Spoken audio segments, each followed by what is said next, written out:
আলহামদুলিল্লাহ, প্রিয় দেশবাসী, আজকে আমাদের রাহাবাদ সিটি ৬ হজরত শাহজালাল রহমতুল্লাহ আলাইহি আন্তর্জাতিক বিমানবন্দরের বিপরীতে দোবাদিয়া ৪৪ নং ওয়ার্ড, উত্তর সিটি কর্পোরেশন, ঢাকা।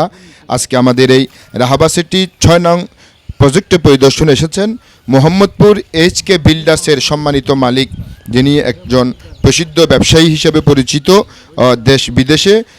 আজকে জনাব মোহাম্মদ আলহাস হুমায়ুন কবির লাবলু সাহেব, আজকে তিনি আমাদের আজকের এই প্রজেক্টে পরিদর্শনে এসেছেন। প্রিয় দর্শক শ্রোতা, আপনারা যারা আমাদের এই রাহাবাদ সিটি ৬ বিমানবন্দরের পরিদর্শনে আসতে চান, স্ক্রিনে আমাদের নাম্বার দেওয়া আছে, আপনারা আমাদের সাথে যোগাযোগ করে আগে দেখতে পারেন। শাহজালাল আন্তর্জাতিক বিমানবন্দরের পাশেই আমাদের ৬ নম্বর রাহাবাদ সিটির প্রজেক্ট। আপনারা আসুন, দেখুন, নিশ্চিত আপনাদের বিনিয়োগ করুন। ইনশাল্লাহ আপনাদেরকে আমরা সঠিক পথ এবং গাইডলাইন দিয়ে আপনাদেরকে আমরা অগ্রসর করব।